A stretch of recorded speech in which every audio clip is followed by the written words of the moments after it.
Hello बच्चों, good morning. कैसे हैं आप लोग? मैं आज आप लोग को जो हम लोग पिछले क्लास में पाचन तंत्र के बारे में पढ़ रहे थे उसी का अगला भाग आज हम लोग फिर से पढ़ रहे हैं। तो पाचन तंत्र में हम लोग कहां से शुरू किए थे बच्चों कि पाचन तंत्र मेरा क्या है कि विभिन्न अंगों से मिलकर क्या है बना हुआ है। तो उन अंगों में हम लोग सबसे पहले पढ़े थे क्या कि मुख गुहा, और मुख गुहा में क्या था कि मुख गुहा दो भागों में बटा होता है, एक ऊपरी जबड़ा और एक निचली जबड़ा। और उन जबड़ों में क्या होता है, दांत और जीभ के बारे में हम लोग पढ़ चुके हैं। आज का जो टॉपिक है बच्चों वो क्या है, ग्रसनी है। क्या है? ग्रसनी। तो समझिए ग्रसनी होता क्या है। कहते मुख गुहा का पिछला भाग ग्रसनी कहलाता है। कहता कि बच्चों कि जो आपका मुख गुहा, अब मुख गुहा से कहां भोजन कहां जाएगा, ग्रसनी में। कहां जाएगा? ग्रसनी में। तो वही कहता है कि मुख गुहा का पिछला भाग यानी मुख गुहा के जो बाद की भाग है उसको हम लोग क्या कहते हैं, ग्रसनी कहते हैं। क्या कहते हैं? ग्रसनी कहते हैं। तो देखिए बच्चों यहां पर आपका क्या है, ये मुख है, यहां पर आपका क्या है, मुख।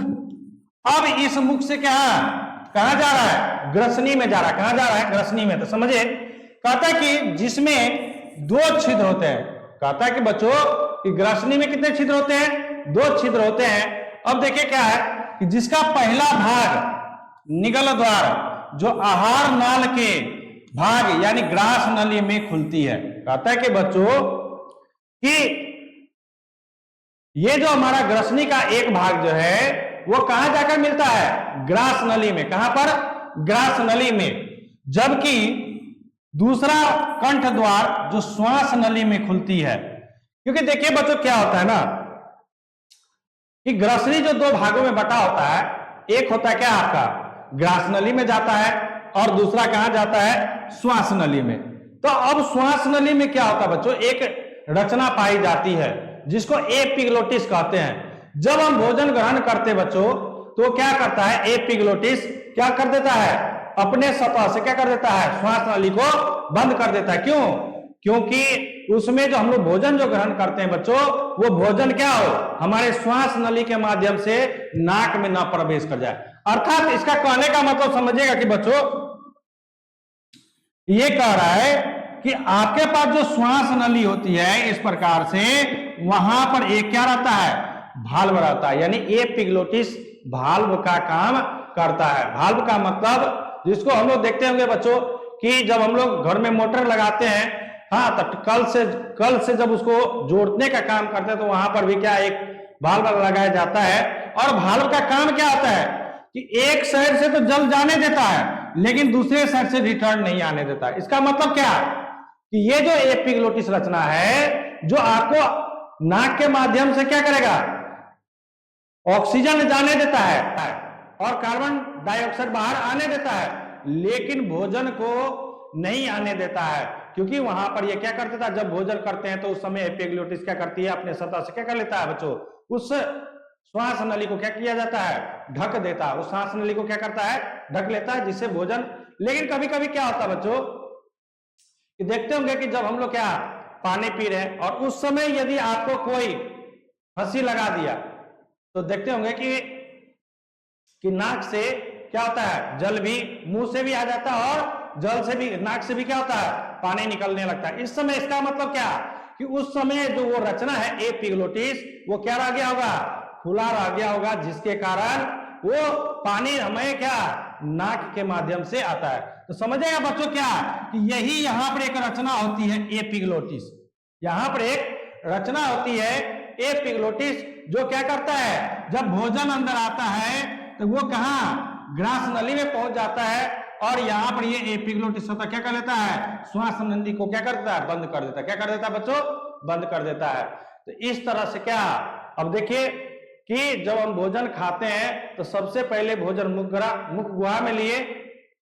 सबसे पहले भोजन हम लोग कहां लेते हैं, मुख गुहा में, जहां पर दांतों और दांत की सहायता से चबाते हैं और फिर जीभ की सहायता से उसमें क्या किया जाता है, उसको लार के साथ क्या किया जाता है, मिलाया जाता है। और जहां से भोजन धीरे धीरे कहां, ग्रसनी में पहुंचती है। और ग्रसनी में पहुंचने के बाद वह फिर अगला स्टेप में जाएगी। तो ग्रसनी में समझिएगा कहता है कि श्वास नली में खुलती है जब मनुष्य भोजन ग्रहण करता है तो कंठ द्वार एपिग्लोटिस सतह से क्या हो जाता है बच्चों, ढक जाता है, क्योंकि भोजन श्वास नली में न जा पाए। कहता है कि बच्चों कि ये जो एपिग्लोटिस है ना, ये क्या करता है, जब भोजन ग्रहण करते हैं तो वो क्या करता है, सतह को बंद कर लेता है, जिसके कारण क्या, भोजन श्वास नली में न पड़ जाए। अब जो भोजन क्या हुआ बच्चों, अभी हमारे पास क्या था, सबसे पहले मुख, जिसमें मुख में क्या क्या था, दांत था और आपको क्या था, जीभ था, यानी ये दो से, अब यहां से ये मुख से कहां भोजन आ गया, ग्रसनी में, क्या आ गया आपका ग्रसनी में आ गया बच्चों। अब क्या है कि ग्रसनी से अब कहां भोजन जाएगा बच्चों, ग्रास नली में, कहां जाएगा, ग्रास नली में। चलिए ग्रास नली के बारे में पढ़ते हैं हम लोग। अब देखिए क्या है बच्चों ग्रास नली, ये इसी प्रकार से रचना रहती है ग्रास नली की,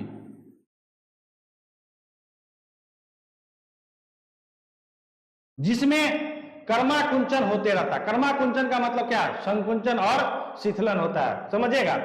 कहता है कि ग्रसनी के अगले भाग को, ग्रसनी के अगले भाग को क्या कहते हैं, ग्रास नली कहते हैं बच्चों। यानी यहां पर क्या रहता है, ग्रसनी यानी ग्रास नली का ये ऊपरी भाग हुआ, हाँ, और ये क्या हुआ, निचली भाग, क्या हुआ, निचली भाग, जो अमाशय से क्या होता है, जुड़ा हुआ रहता है, समझिएगा बच्चों। कहता है कि ग्रसनी के अगले भाग को ग्रास नली कहते हैं, जिसमें मुख गुहा से लार से सना हुआ भोजन निगल द्वार के द्वारा पहुंचता है। कहता है कि बच्चों यहां से जो निगल द्वार जो होता है किसका, ग्रसनी का जो निगल द्वार है, वहां से भोजन अब कहां पहुंचता है, ग्रास नली में। कहां पर, ग्रास नली में।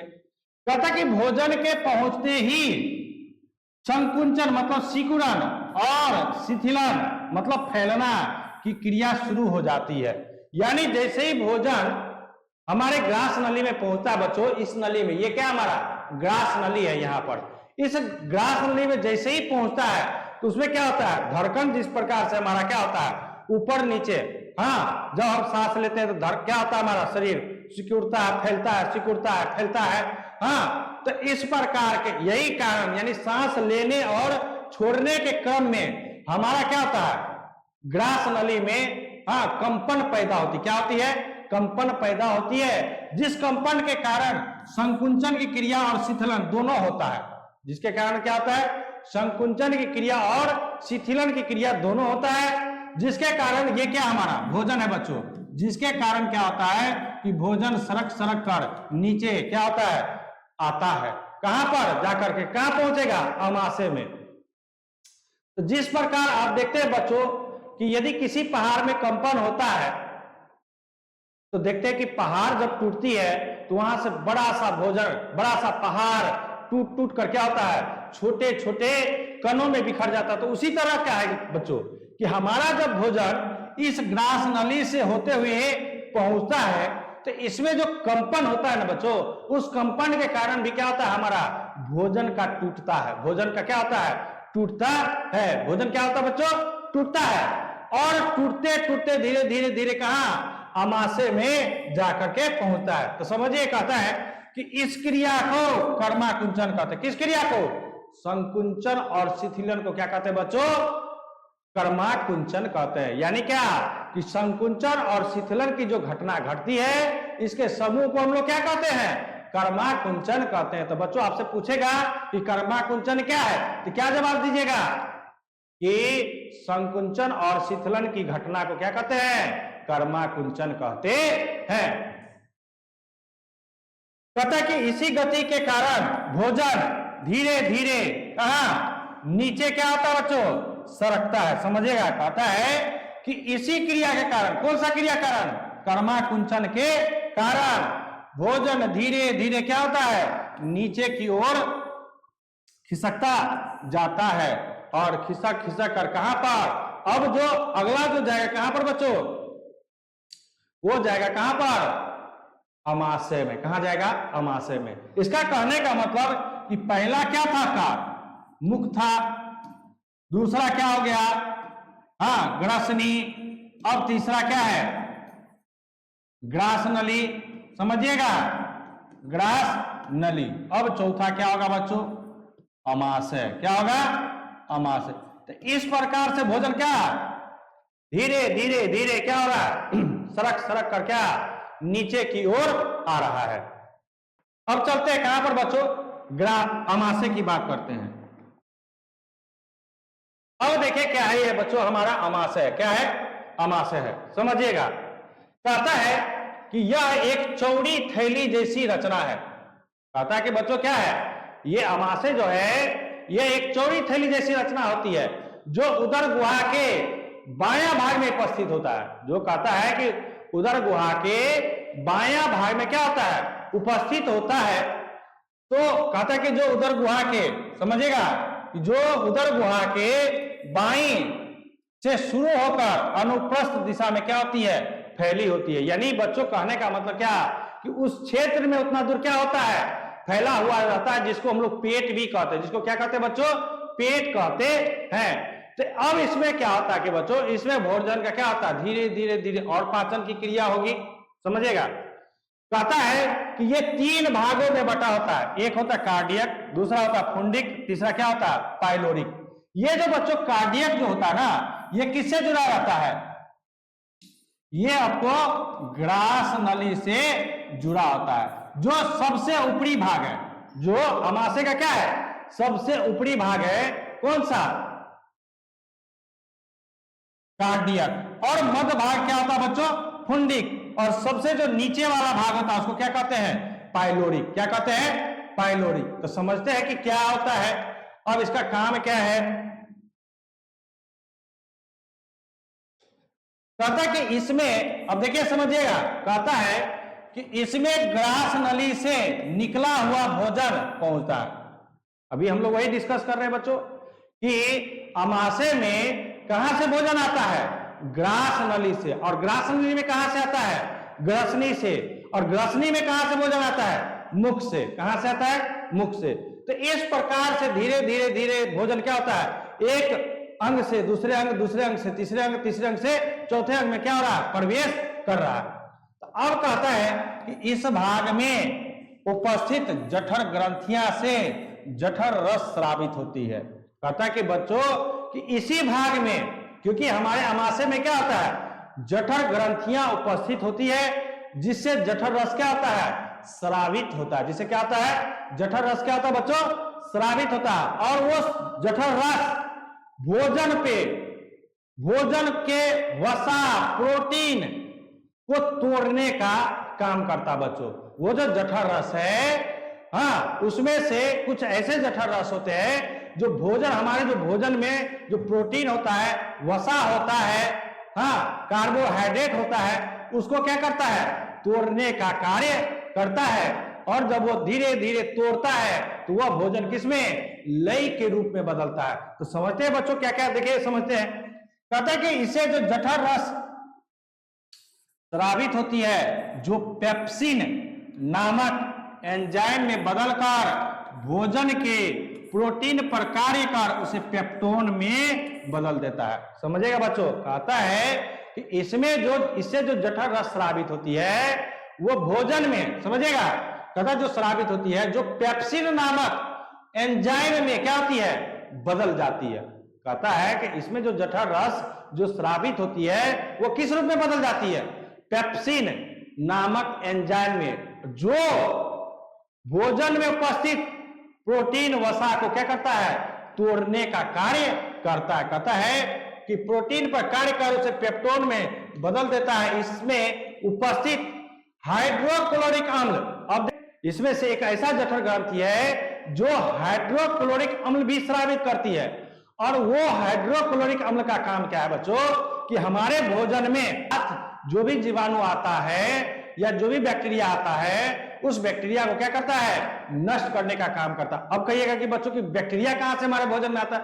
तो बच्चों ये हमारे गलत आदतों के कारण होता है। क्योंकि हम लोग जब बाजार जाते हैं तो खुला मार्केट का सामान खाते हैं या हाथ साफ करके नहीं खाते हैं, जिसके कारण हमारे हाथों में क्या होता है, धूल कण जमा हुआ रहता है। और वह धूल कण क्या होता है बच्चों, उस भोजन के साथ क्या होता है, हमारे मुख से प्रवेश होते हुए कहां तक पहुंच जाता है, अमाशय तक पहुंच जाता है। और अमाशय में एक जठर ग्रंथि होती है एक प्रकार का, जो उस जठर ग्रंथि का काम ही है हाइड्रोक्लोरिक अम्ल का क्या करना, स्रावित करना। और उस हाइड्रोक्लोरिक अम्ल का काम है कि हमारे भोजन के साथ जो जीवाणु या बैक्टीरिया जो पहुंच रहा है, उस बैक्टीरिया या जीवाणु को क्या करने का, नष्ट करने का काम होता है। तो कहता है कि अम्ल जीवाणु नाशक की तरह कार्य करती है, जो समझेगा, कहता है कि जो भोजन के साथ आने वाली बैक्टीरिया को क्या करता है, नष्ट करने का कार्य करता है। कहता है कि बच्चों कि वो जो जठर रस है, कौन सा, जठर ग्रंथि के द्वारा जो हाइड्रोक्लोरिक अम्ल जो स्रावित होता है बच्चों, तो ढेर सारा उसमें 2-3 प्रकार 4 प्रकार का क्या होता है बच्चों, उसमें से ढेर सारा क्या होता है, जठर रस स्रावित होता है। और प्रत्येक जठर रस का कार्य क्या होता है, अलग अलग होता है। अब उसमें से कहता है कि समझेगा, कहता है कि मनुष्य के शरीर में प्रतिदिन लगभग 3 लीटर जठर रस स्राव होता है। कहता है कि समझेगा बच्चों, कहता है कि एक मानव के शरीर में प्रतिदिन 3 लीटर जठर रस स्रावित होता है। और प्रत्येक जठर रस का कार्य भी क्या होता है, अलग अलग होता है। कोई प्रोटीन को, कोई वसा को तोड़ने का काम करता है, तो कोई जीवाणु को नष्ट करने का कार्य करता है। कहता है कि अमाशय में ये, कहता है कि जठर रस का स्राव होता है, कहता है अमाशय में प्रोटीन के अतिरिक्त भोजन में उपस्थित वसा का भी पाचन प्रारंभ होता है अमाशय में। और भोजन का स्वरूप गाढ़े लय की तरह क्या हो जाता है, स्वरूप बदलने लगता है। कहता है कि जो हम लोग जो ठोस रूप में भोजन जो ग्रहण करते हैं, वो बच्चों धीरे धीरे, क्योंकि देखिए कुछ काम तो हमारे दांतों के द्वारा हो जाता है, क्योंकि हम भोजन को क्या करते हैं, अपनी दांत की सहायता से क्या करते हैं, उसको तोड़ने का कार्य करते हैं। फिर कुछ क्या होता है, अब कहां चलते हैं बच्चों, अगला क्या है हमारा, छोटी आंत है। क्या है, छोटी आंत, जिसको हम लोग क्या कहते हैं, स्मॉल इंटेस्टाइन। क्या कहते हैं, स्मॉल इंटेस्टाइन। देखिए समझिए क्या होता है, कहता है कि ये आहार नाल का सबसे लंबा भाग है। समझिएगा बच्चों, ये कहता है कि आहार नाल का क्या है, सबसे लंबा भाग है। सबसे लंबा भाग कहने का मतलब क्या, और ये कुंडलित होता है। कुंडलित मतलब क्या, घुमा हुआ रहता है। तो समझिएगा, कहता है कि जिसकी रचना बेलनाकार होती है। जिसकी रचना क्या होती है बच्चों, बेलनाकार होती है। बेलनाकार का मतलब क्या, जिस प्रकार से पाइप होता है ना बच्चों, हाँ, वो क्या होता है उसी प्रकार से, लेकिन ये क्या होता है, घुमा हुआ दार होता है, क्या कुंडलित होता है। कहता है कि बेलनाकार होती है, जिसकी लंबाई कितनी, 6 मीटर होती है बच्चों। छोटी आंत की जो लंबाई होती है क्या होती है, 6 मीटर लंबा, और 2.5 सेंटीमीटर क्या होता है, चौड़ा होता है बच्चों। क्या होता है,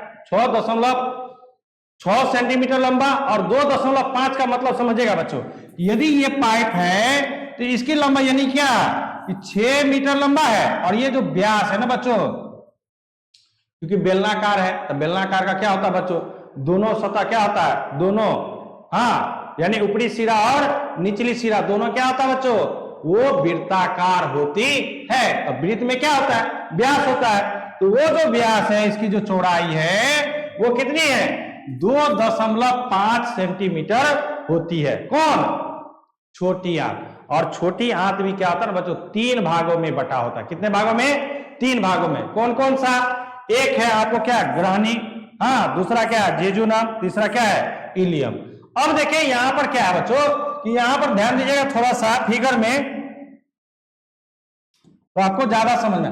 यानी देखिए यहां पर ये तो आपका हो गया क्या, पेट। ये आपका क्या हो गया, पेट, जिसको हम लोग क्या कहते हैं, अमाशय। जिसको क्या कहते हैं हम लोग, अमाशय। अमाशय का जो सबसे जो निचला सिरा होता है, जिसको हम लोग क्या कहें, पाइलोरिक। जिसको क्या कहें, पाइलोरिक। वो पाइलोरिक किसके, छोटी आंत के ग्रहणी से क्या होता है, जुट जाता है। किससे जुट जाता है, छोटी आंत के ग्रहणी से। और इस ग्रहणी, अब देखिए यहां पर भी 3 भाग में बटा हुआ है। यानी ग्रहणी का जो साइज होता है ना बच्चों, आकार जो होता है वो काफी क्या होता है, छोटा होता है। और ये छोटी आंत का पहला भाग है। फिर दूसरा होता है मध्य भाग, जिसको हम लोग जेजुनम कहते हैं। जिसको हम लोग क्या कहते हैं, जेजुनम कहते हैं, जो यहां तक रहता है। यानी इस प्रकार से, ये इस प्रकार से घुमा हुआ कहां तक, कहां से, ग्रहणी के दूसरे सिरे से जुड़ा होता है। अब तीसरा जो होता है, जो सबसे अधिकांश भाग होता है, वो क्या होता है, इलियम। क्या होता है, इलियम। तो हम लोग बारी बारी से इन तीनों भागों के बारे में पढ़ेंगे और तीनों के बारे में, इसकी रचना कैसा है, क्या है, इसका कार्य क्या है, उसके बारे में हम लोग आगे जानकारी लेते हैं। समझिए, पहला है ग्रहणी, जिसको डुओडेनम कहते हैं। क्या कहते हैं, समझिएगा, जिसको डुओडेनम कहते हैं। क्या कहते हैं, डुओडेनम। अब कहता है कि ग्रहणी छोटी आंत का पहला भाग है। ग्रहणी जो है वो क्या है, छोटी आंत का। समझेगा, यहां से भी जस्ट बताएं, यहां से लेके ये इतना ही होती है, यहां होती है। इसकी लंबाई काफी कम होती है, किसकी, ग्रहणी की, यानी डुओडेनम की। अब समझिएगा, कहता है कि ये अमाशय से, जो अमाशय के ठीक बाद शुरू होती है। तो अभी जस्ट हम बच्चों बताएं कि ये जो आपका क्या है, अमाशय है, और अमाशय का जो सबसे यहां पर जो भाग रहता है वो क्या रहता है, पाइलोरिक होता है। क्या होता है, पाइलोरिक। कौन सा, यहां पर इस भाग में पाइलोरिक और ग्रहणी आपस में क्या रहता है, यहां पर जुड़ा हुआ रहता है। कहता होता है जिसका रचना किस प्रकार का, सी या यू। देखिए तो बच्चों क्या है, ये इस प्रकार से घुमा हुआ है कि नहीं, या तो आप इसको सी कह दीजिए, या इसकी रचना क्या आप मान सकते हैं, यू मान सकते हैं। कहता सी या यू के आकार का होता है, इसकी लंबाई 20 से 25 सेंटीमीटर होती है। अब समझिएगा बच्चों कि ये जो ग्रहणी है डुओडेनम की जो लंबाई होती है ना, वो कितना होता है, 20 से 25 सेंटीमीटर की होती है।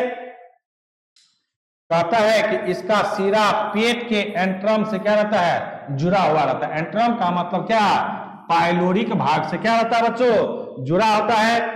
और ये डिस्टल एंड जेजुनम की शुरुआत में क्या होता है, मिश्रित होता है। यानी क्या, ये जो डिस्टिल मतलब क्या, जो इसका जो लास्ट अंत होता है वह किस भाग से, छोटी आंत के जेजुनम से, यहां पर। यानी क्या कि ग्रहणी का अंतिम सिरा और जेजुनम का क्या, पहला सिरा क्या रहता है, आपस में जुड़ा हुआ रहता है। अब आगे चलते हैं किसके बारे में बच्चों, जेजुनम के बारे में। दूसरा क्या है, जेजुनम। कहता है कि जेजुनम छोटी आंत का क्या है, मध्य भाग है। मध्य भाग मतलब क्या, बीच का। यानी यहां से शुरू होकर होता है और यहां पर जाकर क्या, इस प्रकार से क्या रहता है, इस प्रकार से क्या जुड़ा हुआ रहता है बच्चों। समझिएगा, इस प्रकार से क्या रहता है, जुड़ा हुआ रहता है।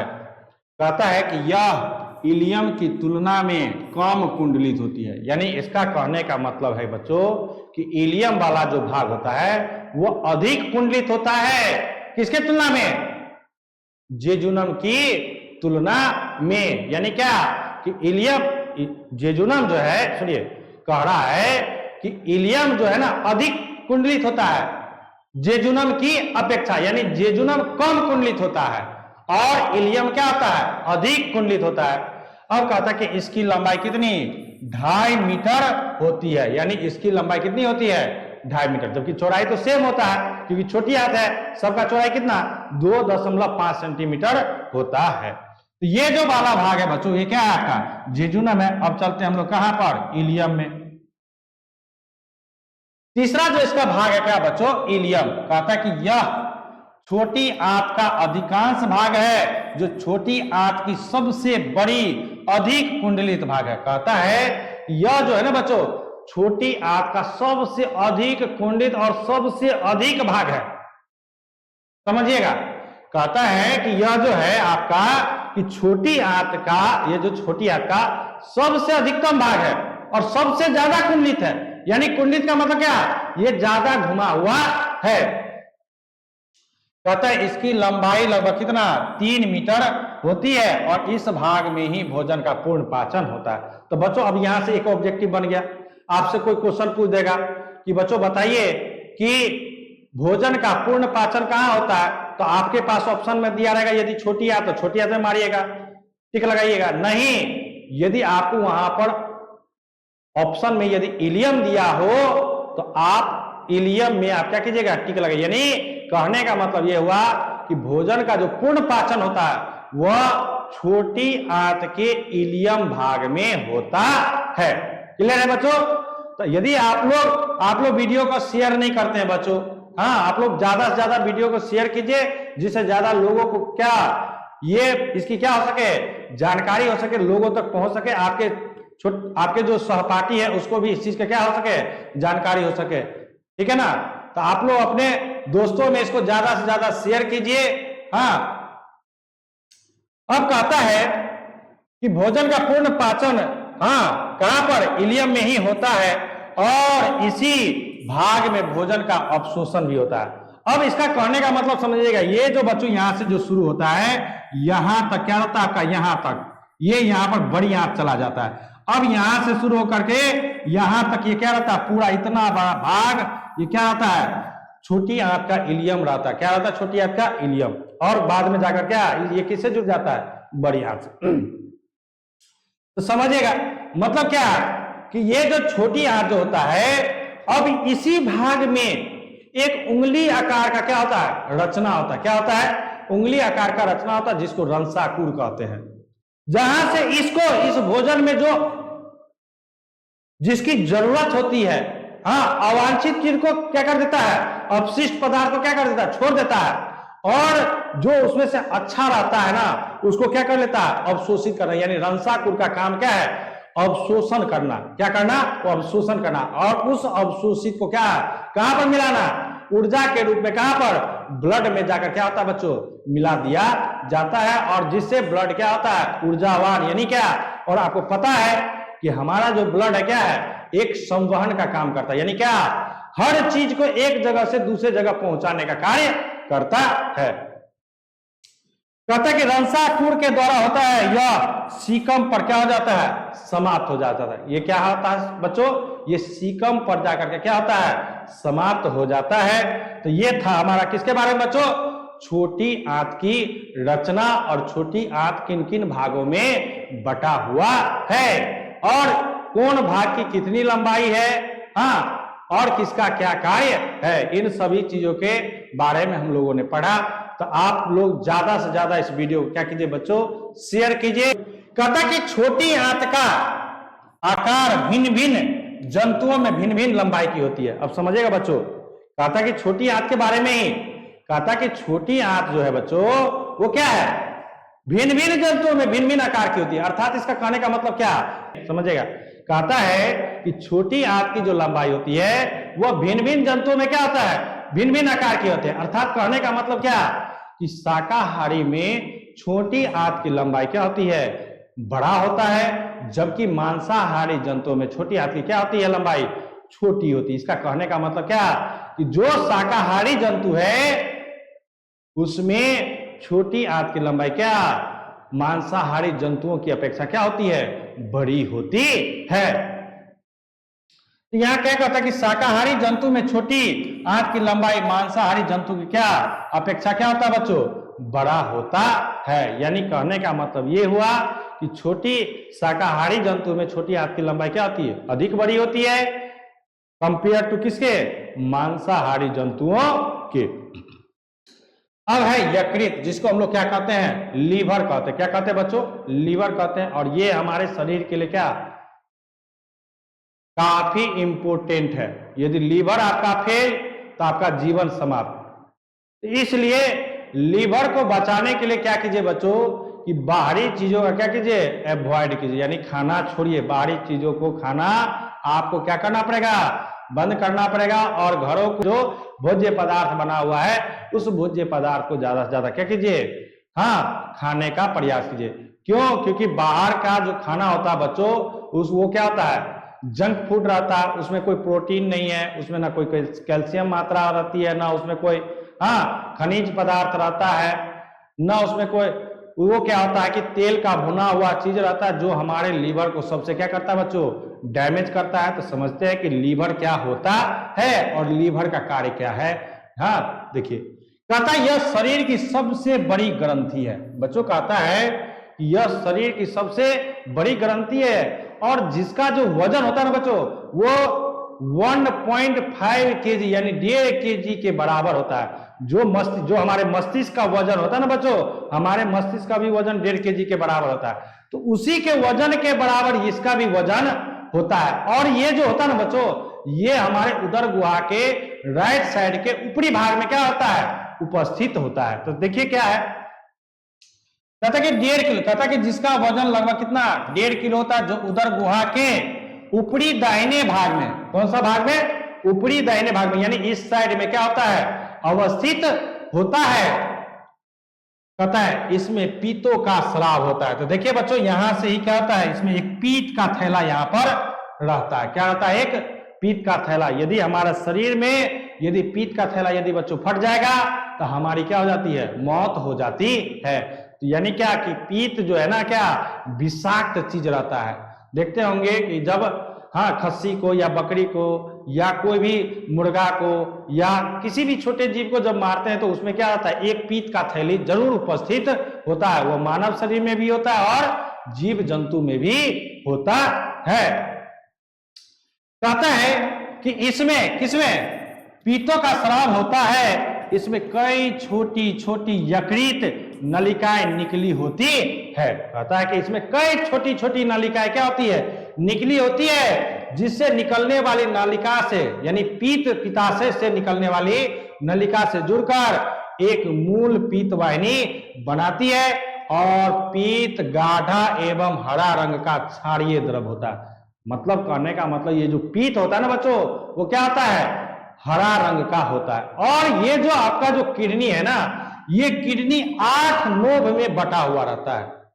कहता है कि ये जो किडनी है, अब देखिए जब आप आगे क्लास में जाइएगा तो वहां पर और स्पष्ट से पढ़िएगा। तो हमारे 10वां में थोड़ा सा कम है इसके बारे में पढ़ा, लेकिन फिर भी हम बहुत सारा इसमें क्या पार्ट जोड़ करके हम थोड़ा सा क्या करें, आप लोगों को बता रहे हैं। तो कहता है कि ये जो किडनी जो है ना, ये टोटल कितना 8 भागों में क्या होता है, बटा हुआ रहता है। तो समझते हैं। अब कहता है कि समझे इसमें, कहता है कि क्षारीय द्रव होता है जिसमें कोई एंजाइम नहीं होता। यानी क्या कि इस पीत में कोई एंजाइम नहीं होती है। अर्थात जब एंजाइम नहीं है तो इसका मतलब क्या, ये भोजन के पाचन में क्या करेगा, कोई मददगार नहीं करेगा। तो फिर इसका काम क्या है बच्चों, तो समझते हैं। अब कहता है कि लीवर के कार्य समझेगा। कहता है लीवर शरीर का एक आवश्यक अंग है जो 500 से अधिक महत्वपूर्ण कार्य करता है। कहता है कि लीवर जो है ना हमारे शरीर का एक महत्वपूर्ण अंग है, जो 500 से अधिक क्या करता है, कार्यों को पूरा करने में हमारी क्या करता है, हमारे शरीर के अंग क्या करता है, मदद करता है। क्या करता है, हमारे शरीर को विभिन्न अंगों क्या करता है, मदद करने का कार्य करता है। समझिएगा। कहता है कि इन कार्यों में ब्लड सप्लाई से टॉक्सिन, अब टॉक्सिन क्या आता है, तो देखते हैं कि बच्चों जब हम लोग भोजन दिन प्रतिदिन खाते जाते हैं तो हमारे शरीर में क्या होता है, टॉक्सिन की मात्रा क्या होती है, बढ़ते जाती है। जब टॉक्सिन की मात्रा यदि बढ़ जाएगी और उसी टॉक्सिन के कारण हमारे शरीर में क्या होता है बच्चों, विभिन्न प्रकार के रोग क्या होते हैं, उत्पन्न होते हैं। कहता है कि इसी टॉक्सिन के कारण हमारे शरीर में क्या होता है ना बच्चों, विभिन्न प्रकार के रोग क्या आते हैं, उत्पन्न होते हैं। कहता है कि ब्लड, कहता है कि टॉक्सिन को हटाना। अब देखिए टॉक्सिन, जैसे हम लोग यदि मेहनती काम करते हैं तो देखिए बच्चों क्या है ना कि मनुष्य 2 प्रकार का काम करता है, एक शारीरिक काम करता है, दूसरा क्या करता है, मेंटलिटी काम।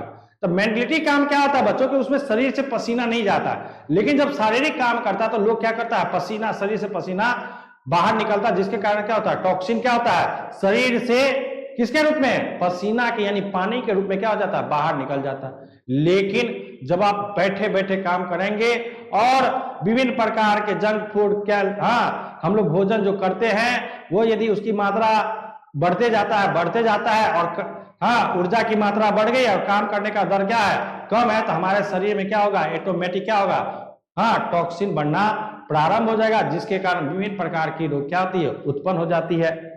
अब कहता है इसके अलावा क्या कहता है कि ब्लड शुगर के स्तर को बनाए रखना। अब देखिए क्या कहता है, ब्लड शुगर, जिसको हम लोग क्या कहते हैं, डायबिटीज कहते हैं, ये भी हमारा क्या करता है, मदद करता है।